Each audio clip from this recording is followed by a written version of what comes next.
Yeah, thank you. They call this Marettta quarterback the golden arm for a good reason. Coming up next, we're going to meet Eric Zeier. He's a hot college prospect setting his sights on a state championship. Meet Eric Zeier, one of the most talked about and most exciting prep quarterbacks in the state this season, and anyone watching him knows why. He's good at what he does and extremely fun to watch. Since coming to Marettta High School as a junior in 1989, he has managed to capture the spotlight and the attention of college scouts from just about every college you can name. And no wonder. This season he's thrown nearly 100 completed passes, 24 were touchdowns out of about 150 attempts, racking up some 2,000 passing yards. Incredibly, he threw 136 passes before being intercepted by an opponent. No doubt there's something very special about this young player. In fact, he's been referred to by many coaches as having the perfect technique. He also manages to maintain an incredible 3.7 grade point average and breeze through the SAT with a cool score of 960. Put it all together, and it spells a well-rounded individual who knows what he wants and how to get it. But does it all come easily? I guess grades do come easy, but not really. I mean, I've got to take the time at home and study and put the effort in there as well as on the field. At times it gets difficult. I mean, you go home and you're tired sometimes, but it's just part of it. So. Well, I want to say, who would you say instilled the importance of grades and education into you? It would have to be my family, my parents. That truly is the number one thing in life. I mean, you've got to have an education because football's not going to last forever, or whatever sport it might be. So the grades are very important. Watching Eric in action, you know he's not your average high school senior. He possesses an aura, a charisma, a self-confidence that presents itself whether talking with friends or handling the curious eye of the press. And he does get his fair share of media attention. So how's he handling it? Peers are tough on each other at the high school level.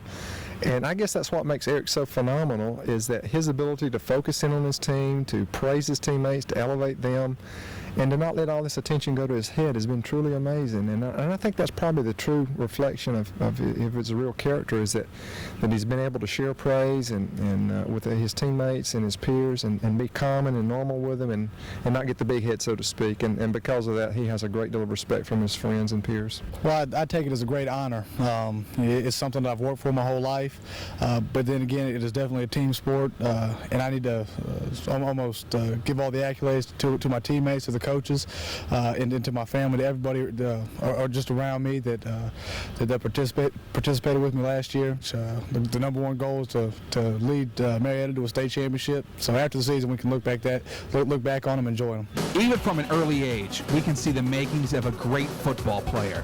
But it takes a lot of hard work and talent to go from this to this. Being born into an Army family and living in parts of the world most of his peers have only read about has played a key role in making Eric the person he is today. How do you think this has helped Eric to be a better person? I really think it's helped me mature and helped me adapt to many situations that a lot of people don't have the opportunity to, I guess, to have. I mean, it's allowed me to see many things that some people never see in their entire life. You attended your freshman and sophomore year in Germany, correct? That is correct. Okay, where in Germany? It was in Heidelberg, Germany. Heidelberg. Can you speak a little German? Not really. Come on, you can say something. I could when I was over there, but really now I can't. I know you say Guten Morgen. Well, Guten Morgen. Say here, he lived in Germany, and I'm telling him how to say it. The demise of the Berlin Wall held a personal significance with Eric. He once visited the city in the famous Checkpoint Charlie. What he saw made a lasting impression. It was terrible. I mean, everything was dark and gloomy, and I saw a person looking out of an apartment, and I mean, she had the worst look on her face. I mean, it was just one of sad and almost hopeless.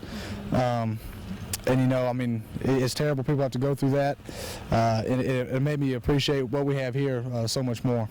So far, this year has definitely been Eric's year. He's worked hard and trained hard, and it's paying off. The chance to someday play professionally is his dream, but he concedes there is still a lot to learn. In the meantime, he intends to make the best of what's being offered, and with the help of family and coaches, plans to choose a college that will benefit him most, both athletically and academically. He has formulated what he believes is the key to success: hard work, good coaching, and practice, practice, practice. A formula he says anyone can apply to achieve success in anything they're doing. It's no wonder that the mere mention of his name can instill fear into the most able of opponents, and many have fallen victim to his bullet-like passes and natural football prowess. One thing is for certain. If the dream of playing professionally one day evades him, it won't be for lack of talent or trying. And here's a tough question. If you were Eric's opponent, okay, how would you face him? Ooh. First of all, I wouldn't sleep the night before. If I would have to coach against Eric, I would have to come up with some kind of scheme that showed many, many variations and make sure that I didn't show him just one look over a period of time, because he's eventually going to pick up what you're doing. That's his gift. He has a feel and a presence in a game, and he can't be fooled very often. And so you'd have to disguise and change a lot of coverages and looks and defenses and then hope that he had an off night.